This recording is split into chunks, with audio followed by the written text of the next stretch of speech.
सोनेलाल पटेल की जयंती पर गृह मंत्री अमित शाह का यूपी की राजधानी लखनऊ आना हो या फिर विपक्षी खेमे की एकता को मजबूत करने के लिए अखिलेश यादव का हैदराबाद जाना हो, दोनों ही बातों ने यूपी की राजनीतिक हलचल बढ़ाने के साथ साथ बयानों की बौछार तेज कर दी है। पहले जरा ओम प्रकाश राजभर का ये बयान सुनिए। उसका टूट का कारण यही है, जो बात मैंने कहा यही कारण है कि वो जाएंगे, केसीआर से मिलने जाएंगे। मायावती से क्यों नहीं मिलते? आज के तारीख में 80 लोकसभा सीट पर नहीं, मुझे नहीं, उनसे तकलीफ नहीं है, किसी से तकलीफ नहीं है। 80 लोकसभा सीटों पर 1 लाख, 1.25 लाख, 1.5 लाख, 2 लाख तक वोट बसपा का है।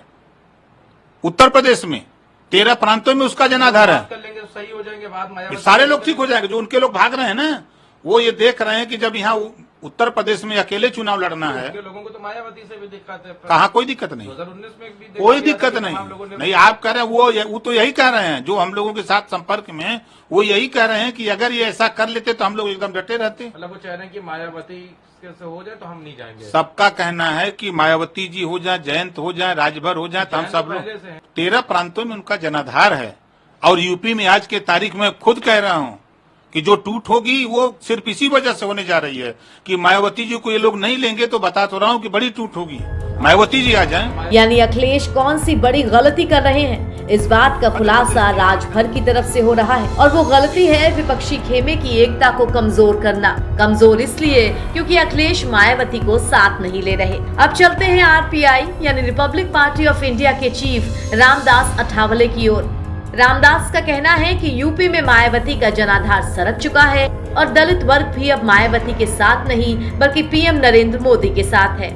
दलित की बात करेंगे तो माननीय मायावती जी हमारी बहन है और उनके बारे में हमको बहुत बड़ा आदर भी है। वो 4 बार उत्तर प्रदेश की मुख्यमंत्री रही है, लेकिन उनका जनाधार टूटता जा रहा है। बहुत सारे नेता कार्यकर्ता बीएसपी को छोड़ रहे हैं, तो इसीलिए तो दलित वर्ग भी बड़ी संख्या में नरेंद्र मोदी जी के साथ, योगी आदित्यनाथ जी के साथ है। इन दोनों नेताओं के बयानों में मायावती को लेकर अलग अलग बात कही गई है। जहां राजभर मायावती में पीएम का चेहरा देखते हैं, तो वहीं अठावले को लगता है कि मायावती का जनाधार खत्म हो चुका है। मगर गौर करने वाली बात यह है कि सत्ता के हाशिए पर पहुंच चुकी मायावती अब पूरी तरह से लाइमलाइट में आ चुकी हैं। सुभाषपा अध्यक्ष ओम प्रकाश राजभर ने तो यहाँ तक कह दिया कि 2024 में उनकी अलायंस में मायावती जरूर होंगी और विपक्षी खेमे में टूट सिर्फ मायावती को ना लेने के चलते होगी। नहीं, आपका जो फ्रंट है जिसमें अभी उसमें मायावती जी होगी, कांग्रेस होगा, जयंत होंगे और लोग होंगे। तो ये सब कांग्रेस तो अभी अखिलेश और एनसीपी है न, मानेंगे वो सब। तो मतलब वो विपक्षी वो जो एक फ्रंट है वो टूटेगा और आपके और मायावती। कांग्रेस भी प्रयासरत है कि मायावती जी को मोर्चे में लिया जाए। कांग्रेस भी चाह रही है। ये जो टूटन होगी उसके सबसे बड़े जिम्मेदार अखिलेश जी होंगे कि मायावती जी को गठबंधन में न लेना। वैसे ये कोई पहली बार नहीं है जब ओम प्रकाश राजभर ने मायावती को लेकर कोई बयान दिया हो। इससे पहले भी वो मायावती को अपने विपक्षी खेमे की तरफ से पीएम की कुर्सी ऑफर कर चुके हैं। दरअसल 2024 को लेकर राजनीतिक बिसात बिछ चुकी है और यूपी से लेकर साउथ तक विपक्षी खेमे वाली तमाम पार्टियां एक होने की कवायद में लगी हैं।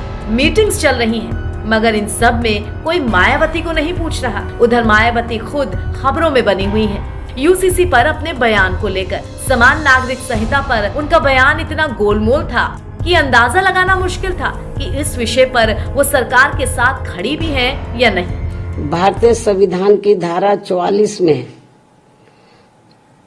समान सिविल संहिता यानी कि यूनिफॉर्म सिविल कोड यूसीसी को बनाने पर प्रयास वर्णित है, लेकिन इसे जबरन थोपने का प्रावधान बाबा साहब डॉक्टर भीमराव अंबेडकर के संविधान में निहित नहीं है और इसके लिए जागरूकता व आम सहमति को श्रेष्ठ माना गया है, जिस पर अमल न करके अब इसकी आड़ में